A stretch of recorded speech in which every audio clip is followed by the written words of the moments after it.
Bismillahirrahmanirrahim. Assalamu alaikum dear students. Welcome back to another video. My name is Muhammad Munib and you are watching Maths World YouTube channel. Domain के लिए आपने एक बात याद रखनी है स्टूडेंट्स, डोमेन का ताल्लुक किससे है? डिवीजन से या बटे से है। सबसे पहले आपने जो भी फंक्शन लिखा होगा आपने उसमें ये चार चीज़ें चेक कर लेनी है कि ये चार चीज़ें नहीं होनी चाहिए। एक इन्फिनिटी बाई इन्फिनिटी फॉर्म नहीं बननी चाहिए, एक ज़ीरो बाई ज़ीरो फॉर्म नहीं बननी चाहिए, एक natural number by zero and एक आयोटा। ये चार फॉर्म्स जो हैं स्टूडेंट्स, ये आपके पास किसी क्वेश्चन में कोई वैल्यू पुट करने से नहीं बननी चाहिए। जैसे मिसाल के तौर पर आपका क्वेश्चन नंबर 1 ही अगर हम ले लेते हैं, for f of x is equal to x plus 1। अब देखें जो भी आपको सवाल दिया होगा आपने उसमें ये चार चीज़ें देखनी है। तो क्यों मैं कह रहा हूं? क्योंकि जब ये चार चीज़ें आ जाएंगी तो फंक्शन अनडिफाइंड हो जाएगा। ये चार चीज़ें आपने नहीं उसमें लानी, उसके अलावा जो भी चीज़ आप पुट कर सकते हो वो उसकी क्या कहलाएगी? फंक्शन की डोमेन कहलाएगी। मतलब फंक्शन की डोमेन के अंदर आप हर वो एलिमेंट उसकी डोमेन के अंदर आ जाएगा जिसको पुट करने से ये चारों वैल्यूज ना आ रही हो। मतलब ना ही फंक्शन इन्फिनिटी बाई इन्फिनिटी की शक्ल में बन रहा हो, ना ही फंक्शन ज़ीरो बाई ज़ीरो, ना ही फंक्शन ऊपर कोई भी नंबर हो 1 से अप टू 100 नीचे डिवाइडेड बाई ज़ीरो, यानी कि फंक्शन का जवाब इन्फिनिटी बन रहा हो और फंक्शन का जवाब आयोटा यानी कि कम्प्लेक्स नंबर में आ रहा हो। तो देखिए मैंने बताया कि f of x is equal to x plus 1, ये आपके पास फंक्शन है। अब मैंने बताया था कि डोमेन का ताल्लुक किस चीज़ से है स्टूडेंट्स? डिवीजन से है। तो डिवीजन इसके अंदर, इसके डिवीजन में क्या आ रहा है? 1 आ रहा है। तो डिवीजन में जब है ही 1, ये किसी भी वैल्यू के पुट करने पर ये आपके पास अनडिफाइंड आंसर नहीं देगा। फंक्शन जो है f of x is equal to x plus 1, इसके अंदर आप एक्स की जगह जो मर्जी लगा लें। मतलब आप रियल लाइन पे से, ये आपके पास रियल लाइन है माइनस इन्फिनिटी से इन्फिनिटी, ये 0, आप इसमें से जो मर्जी वैल्यू पुट कर लें स्टूडेंट्स एक्स की जगह, आपको कभी भी ये जो जवाब है ये इन्फिनिटी या 0 बाई 0 या अनडिफाइंड या आयोटा वाला नहीं देगा। तो इसलिए आप इसकी डोमेन क्या लिखेंगे? इसकी डोमेन आप लिखेंगे स्टूडेंट्स कि डोमेन है ऑल रियल नंबर। और इसी तरीके से स्टूडेंट्स अगर रेंज की बात करें तो इसकी रेंज भी क्या होगी? रेंज भी इसकी ऑल रियल नंबर होगी। क्यों? क्योंकि आप इसमें देखें जब रैंडमली आप इसके अंदर वैल्यूज पुट करते जाते हैं एक्स की, तो आपके पूरी रियल लाइन आपके पास कंस्ट्रक्ट हो जाती है और कोई भी ऐसा नंबर नहीं है जो इसका बचता नहीं है, तो पूरी रियल लाइन इसका आंसर आ जाता है। यहाँ से हम एक छोटा सा रिजल्ट कंक्लूड करते हैं स्टूडेंट्स के लीनियर के क्वेश्चंस के अंदर, फॉर लीनियर आप लोग याद रखेंगे कि लीनियर क्वेश्चंस मतलब कि लीनियर फंक्शंस जो होंगे, मतलब लीनियर क्या है? जिसमें एक्स की वेरिएबल मैक्सिमम पावर क्या आ रही होगी? वेरिएबल की मैक्सिमम पावर 1 आ रही होगी। उसके अंदर हम जो डोमेन और रेंज लिखेंगे वो हम ऑल रियल नंबर ही डोमेन लिखेंगे और रेंज भी क्या लिखेंगे स्टूडेंट्स? ऑल रियल नंबर लिखेंगे। ये हमने रिजल्ट यहां से कंक्लूड कर लिया कि जो भी रियल नंबर होगा, लीनियर फंक्शन होगा, उसके लिए हम डोमेन और रेंज क्या लिखेंगे? All real number. अब इसी तरीके से देखें एक और क्वेश्चन है आपके पास, ये आपका फर्स्ट हो गया, ये आपका सेकंड क्वेश्चन है, f of x is equal to 2x plus 1 तो या 2x माइनस 1। तो स्टूडेंट्स अब देखें ये भी क्या है? ये भी लीनियर फंक्शन है। तो इसको भी आप चेक भी कर लें और चेक करने के बाद भी आप इसी रिजल्ट पे पहुंचेंगे कि इसका जवाब भी क्या आ रहा है। इसकी डोमेन भी आपके पास ऑल रियल नंबर है और इसकी रेंज जो है वो भी आपके पास स्टूडेंट्स क्या है? All real number. तो ये लीनियर होने की वजह से हमने ये रिजल्ट इससे डिड्यूस किया कि लीनियर फंक्शन के केस में डोमेन और रेंज आपके पास क्या होगी? ऑल रियल नंबर कंसीडर होगी। इसके बाद चलते हैं स्टूडेंट्स, अब क्वाड्रेटिक का केस आ जाता है। देखें अब दूसरा केस है क्वाड्रेटिक फंक्शन के। क्वाड्रेटिक फंक्शन अगर होगा तो फिर डोमेन एंड रेंज आपके पास किस तरीके से कंसीडर होगी? जैसे फॉर एग्जांपल देखें एक्स स्क्वायर प्लस 1 लिखा हुआ है। अब देखें एक्स स्क्वायर प्लस 1 ये आपके पास क्वाड्रेटिक फंक्शन है क्योंकि एक्स के ऊपर क्या आ रही है? मैक्सिमम पावर 2 आ रही है। तो डोमेन का मैंने आपको बताया, डोमेन का क्या मतलब है कि एक तो पहली बात ये कि डिवीजन से इसका ताल्लुक है। दूसरी बात ये कि डोमेन का क्या है मतलब है? डेफिनेशन के इसके अंदर आप वैल्यूज पुट करें तो आप पूरी रियल लाइन पुट कर सकते हैं इसके अंदर, किसी के ऊपर भी इसका जवाब अनडिफाइंड या फिर इन चारों फॉर्म में से कोई नहीं बनेगा। देखिए मैं यहाँ से जो मर्जी वैल्यू पुट करूँ, स्क्वायर लूँ तो प्लस 1 करके आपके पास आंसर निकल जाएगा। इन्फिनिटी भी नहीं आएगा, ना 0 बाई 0 ना आयोटा की फॉर्म में आएगा। तो इसलिए इसके डोमेन आपके पास जो है वो क्या बनेगी? डोमेन इसकी बनेगी ऑल रियल नंबर। अब स्टूडेंट्स रेंज की बात करें अगर हम इसकी, तो देखें अब रेंज में इसमें क्या है? हम इसको फंक्शन को देखेंगे कि ये फंक्शन है किस तरह का। देखें फंक्शन में क्या लिखा हुआ है? X square plus 1। मतलब ये कि आप x की यहाँ पे जो मर्जी वैल्यू पुट कर लो उसका क्या होगा, स्क्वायर होगा और फिर उसमें +1 ऐड होगा। तो चाहे मैं यहाँ से नेगेटिव वैल्यूज भी पुट करूँ स्टूडेंट्स, तो नेगेटिव वैल्यूज का भी स्क्वायर होकर +1 आएगा। इसका मतलब मुझे कभी जवाब नेगेटिव नहीं मिल सकता। क्या मैंने बात कही, देखें अगर मैं 0 भी लगाऊं, यहाँ पे 0 लगाऊं, 0 का स्क्वायर 0, 0 + 1 तो जवाब क्या आ जाएगा, 1 आ जाएगा। अगर मैं -1 लगाऊं, -1 का स्क्वायर +1, 1 + 1 2, तो कभी भी इसका जवाब नेगेटिव नहीं आएगा। इसका मतलब क्या है, इसका मतलब है कि इसका जवाब आपके पास 1 से लेकर इन्फिनिटी तक आपका पॉजिटिव नंबर इसके आंसर आ रहे हैं। 1 से क्यों स्टार्ट हो रहा है स्टूडेंट, देखें यहां मैं 0 लगाता हूं, 0 को x की जगह 0 लगाओ, 0 का स्क्वायर 0, 0 + 1 1। इधर से मैं पीछे से लगाऊं तो आंसर मतलब 0 से पीछे बैक कोई वैल्यू लगाऊं तो आंसर इंक्रीज होना शुरू हो जाएगा। इसी तरह आगे से लगाऊं तब भी आंसर इंक्रीज होना शुरू हो जाएगा। तो इसके रेंज क्या निकली, 1 से लेकर इन्फिनिटी तक। अब इसमें स्टूडेंट यहाँ पे आप एक बात और नोट रखें कि यहाँ पर जो है ना डोमेन और रेंज के करने के लिए आपने ये 3 सिंबल्स याद रखने हैं।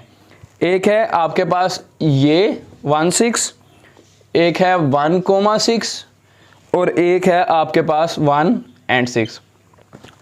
ये है आपके पास स्टूडेंट्स ओपन इंटरवल, ये है आपके पास सेट और ये है आपके पास क्लोज इंटरवल। इन तीनों का मतलब आपको पता होना चाहिए, क्यों, क्योंकि ये यूज होने हैं। इसमें देखें यहाँ पे ये हाफ ओपन इंटरवल यूज हो रहा है, तो देखें इसका मतलब आपको पता होना चाहिए। इसका मतलब है कि इसमें 1 और 6 जो है वो शामिल नहीं है, 1 और 6 जो हैं वो नहीं आ रहे इसके अंदर। इसका क्या मतलब है, इसका क्या मतलब था 1 और 6 नहीं आ रहे, इसके अलावा इसके अंदर सारे एलिमेंट आ रहे हैं इसके अंदर।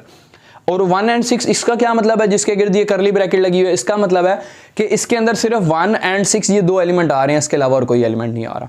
इसके अलावा अब ये 1 6 क्लोज इंटरवल का क्या मतलब है, इसका मतलब है इसमें 1 6 भी आ रहे हैं, 1 से लेकर 6 तक सारे एलिमेंट जो हैं वो भी आ रहे हैं। मतलब पूरी रियल लाइन के अंदर सारे एलिमेंट्स आ रहे हैं, 1 आ रहा है, 2 आ रहा है, 3 आ रहा है, 3.5 आ रहा है, इस तरह सो ऑन 6 तक ये सारे एलिमेंट्स इसके अंदर आ रहे हैं। ठीक है, ये सारे के सारे 1 और 6 क्लोज इंटरवल के अंदर। तो उसके बाद अब स्टूडेंट्स ये देखें, सेकंड इसका क्वेश्चन है f(x) is equal to x² - 1। अब देखें इसमें भी आपने देखना है कि क्या डोमेन में ये किसी पॉइंट के ऊपर अनडिफाइन हो रहा है या नहीं हो रहा। आप रियल लाइन पूरी पुट कर लें, यहाँ से 0 पुट करें आंसर -1 दे देगा, 1 पुट करें आंसर 0 दे देगा, 2 पुट करें 4 - 1 3 दे देगा, इसी तरह 3 पुट करें 8 दे देगा। इस तरह यहाँ से पुट करते हैं आपको आंसर मिलते रहेंगे, आपको अनडिफाइंड या इन चारों में से कोई भी फॉर्म नजर नहीं आएगी। तो इसका मतलब इसकी डोमेन भी फिर आप क्या लिखेंगे, पूरी रियल लाइन। डोमेन का मतलब मैंने बताया था ना क्या, कि डोमेन का मतलब है कि क्या क्या चीज आप उसके अंदर पुट कर सकते हैं। जैसे मैंने आपको बाइक की एग्जांपल देके समझाया था कि आप उसके अंदर पेट्रोल बाइक के अंदर डलवा सकते हैं, आप उसके अंदर डीजल नहीं डलवा सकते। अगर डीजल डलवाएंगे तो आपका मोटरसाइकिल खराब हो जाएगा। इसी तरीके से आप उसके अंदर पेट्रोल डलवा सकते हैं, इसके पानी नहीं डाल सकते। तो जो जो चीज़ उसको दे सकते हैं वो उसकी क्या होगी, डोमेन। तो इसमें इस फंक्शन के अंदर आप पूरी रियल लाइन आप इसको पुट करके चेक कर लें, किसी पे भी ये जवाब अनडिफाइंड नहीं देगा, तो ये इसकी क्या होगी, डोमेन। अब अगर रेंज की बात करें स्टूडेंट्स, तो इसकी रेंज देखें। अब रेंज में क्या है, हमने रैंडमली आंसर पुट करके चेक कर लेने हैं। जब 0 पुट किया तो आंसर क्या आया, 0 की जगह स्क्वायर 0 -1 तो आंसर आ गया -1। अब उसके बाद मैं 1 पुट करूं, 1 का स्क्वायर क्या आ जाएगा, 0 आ जाएगा। फिर 2 पुट करूं, 2 का स्क्वायर 4 - 1 3 आ जाएगा। 3 पुट करूं तो आपके पास 3 का स्क्वायर 9 - 1 8 आ जाएगा। अगर -1 पुट करूं तब आपके पास -1 का स्क्वायर +1 और -1 ये कैंसिल हो गए, 0 आ जाएंगे। 2 पुट करूं -2 फिर भी वही आंसर। तो 0 पुट करने पे -1 बन रहा है और आगे इसका आंसर क्या हो रहा है स्टूडेंट, इंक्रीज हो रहा है। तो ये -1 से इन्फिनिटी तक आपका इसका आंसर ये निकल आएगा, इसकी रेंज निकल आएगी। अब देखिए मैंने इन्फिनिटी के ऊपर ये क्लोज इंटरवल नहीं डाला, मैंने ये ओपन इंटरवल डाला। इसका मतलब है कि इन्फिनिटी इंक्लूड नहीं है। Infinity is a symbol, students समझ आ गई। अब उसके बाद नेक्स्ट क्वेश्चन है जो कि आपकी एक्सरसाइज में भी है, f(x) is equal to mod of x - 3। देखें f(x) is equal to mod of x - 3। अब स्टूडेंट्स इसमें भी आप देखें ज़रा, डोमेन जो है, डोमेन का ताल्लुक इसमें पहले बताया बटे से है, और डोमेन इसमें जो जो चीज़ें आप पुट करें आंसर अनडिफाइंड ना बने। तो इसमें आप जो मर्जी पुट कर लें रियल लाइन के ऊपर से, आपका आंसर अनडिफाइंड नहीं बनेगा। तो इसकी डोमेन तो आपके पास क्या आ गई, ऑल रियल नंबर आ गई। तो अब रेंज की बात करते हैं स्टूडेंट्स। रेंज के लिए आप इस फंक्शन को समझ लें कि ये फंक्शन है कौन सा। स्टूडेंट इस फंक्शन को बोलते हैं एब्सोल्यूट वैल्यू फंक्शन, ठीक हो गया। अब देखें इसमें आप पहली बात इसमें याद रखें कि ये क्या होता है, ये हमेशा पॉजिटिव नॉन नेगेटिव आंसर देता है, या पॉजिटिव क्या लें, नॉन नेगेटिव आंसर हमेशा देगा। ये किस तरह, क्योंकि ये मॉडुलस फंक्शन है, ये एब्सोल्यूट वैल्यू फंक्शन है, इसका काम ही क्या है कि आपके पास नेगेटिव वैल्यू भी आए तो आप उसको प्लस कर दें। ये इसकी डेफिनेशन होती है स्टूडेंट्स कि f of x is equal to x mod, इसको जब आप ओपन करते हैं तो एक्स आता है और साथ माइनस एक्स। एक्स तब आता है जब आपके पास जवाब में एक्स क्या हो, अगर एक्स आपका ग्रेटर और इक्वल टू 0 हो, और माइनस एक्स कब आता है जब आप एक्स लेस देन 0 हो। मतलब ये स्टूडेंट्स के देखें एफ ऑफ एक्स का मॉड जो है वो आपके पास जवाब वही अंदर वाला देगा, एक्स ही देगा, अगर उसका जो मॉड के अंदर जो वैल्यू लिखी हुई है वो क्या हो, 0 हो या 0 से बड़ी हो, तो वही जवाब दे देगा। जैसे अगर एफ ऑफ 2 आप लें, यानी यहाँ पे मॉड ऑफ 2, तो मॉड ऑफ 2 देखें जो मॉड के अंदर 2 लिखा हुआ है वो 2 0 से बड़ा आ रहा है ना स्टूडेंट्स, तो वो जवाब में क्या देगा, वो यही जो मॉड के अंदर लिखा है वो 2 ही देगा। ओके, समझ आ गई। अगर आप दूसरे केस में, इसी केस में अगर आप 0 लिखते हैं तो 0 का मॉड वो भी क्या हो जाएगा, 0। अगर नीचे वाला केस की बात करें एफ ऑफ -2, तो मॉड के अंदर क्या आ गया, -2। अब मॉड के अंदर -2 जो आ रहा है अगर वो छोटा है 0 से, मतलब लेस है 0 से, तो जवाब क्या आएगा, माइनस टाइम वो मॉड के अंदर लिखा हुआ number.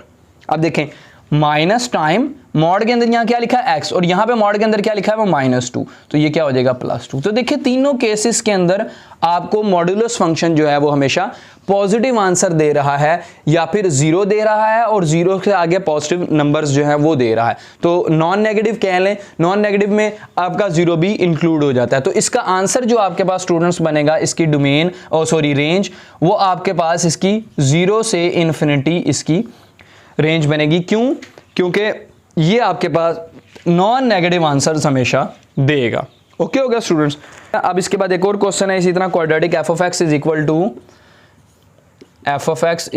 To 1 minus x square. अब इसमें भी देखें स्टूडेंट्स, अब इसमें भी डोमेन आपको पता है कि डोमेन इसमें जो मर्जी पुट कर लें आंसर अनडिफाइंड नहीं देगा। चेक कर सकते हैं आप, तो इसकी डोमेन तो आप लिख लेंगे simply real number, all real number.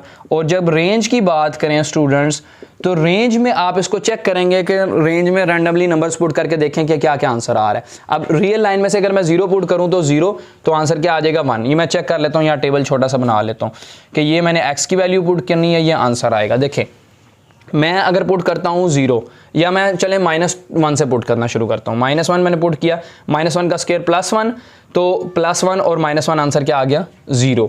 अब इसी तरीके से अगर मैं 0 पुट करता हूँ स्टूडेंट्स, तो 1 - 0 आपके पास 1 आ जाएगा। इसी तरीके से अगर मैं आपके पास इसमें -1 के बाद 0, उसके बाद फिर 1 पुट करूँ तो 1 - 1, 1 का स्क्वायर 1 - 1 ये 0, 2 पुट करूँ तो 2 का स्क्वायर 4, 4 - 1 ये माइनस का 3 आ जाएगा। इसी तरीके से अगर मैं आगे बढ़ाऊँ, इसको 3 पुट करूँ तो 3 का स्क्वायर 9, 9 - 1 तो ये माइनस का 8 आ जाएगा। तो इसमें देखें स्टूडेंट्स आपके पास जो आंसर आ रहे हैं वो -इन्फिनिटी से की तरफ जा रहे हैं। ये देखें ना, जब आप रैंडमली वैल्यूज पुट करते जा रहे हैं तो ये डिक्रीज होता चला जा रहा है। -8 के बाद फिर अगर 4 पुट करें तो यहाँ पे 4 का स्क्वायर 16, 16 माइनस का है, और प्लस का 1 करें तो माइनस का 15 आ जाएगा। इसी तरीके से अगर माइनस वाली वैल्यूज पुट करें फिर भी वही आंसर देंगे, क्योंकि स्क्वायर है यहाँ पर। तो मैक्सिमम आंसर नीचे से इन्फिनिटी तक जा रहा है, और ऊपर तक आपके पास कहाँ तक आ रहा है, वो आपके पास 1 तक आ रहा है। देखें 1 से ज़्यादा कोई वैल्यू तो नहीं इसमें आ सकती। तो देखें इसका जो हम रेंज लिखेंगे वो क्या लिखेंगे, -इन्फिनिटी से 1, और 1 ये इंक्लूड है, 1 आ रहा है। किस तरह आएगा जब यहाँ 0 पुट करेंगे, तो ये इसका क्या निकल आया स्टूडेंट्स, रेंज निकल आई। यहाँ एक बात और याद रखें कि हमेशा जो इंटरवल लिखते हैं वो छोटे से बड़े नंबर्स की तरफ लिखते हैं। ये माइनस की तरफ नंबर्स क्या होते हैं, छोटे होते हैं, और ये पॉजिटिव की तरफ बड़े, तो इस वजह से हमने -इन्फिनिटी से 1 नंबर इसका ये इंटरवल में लिखा।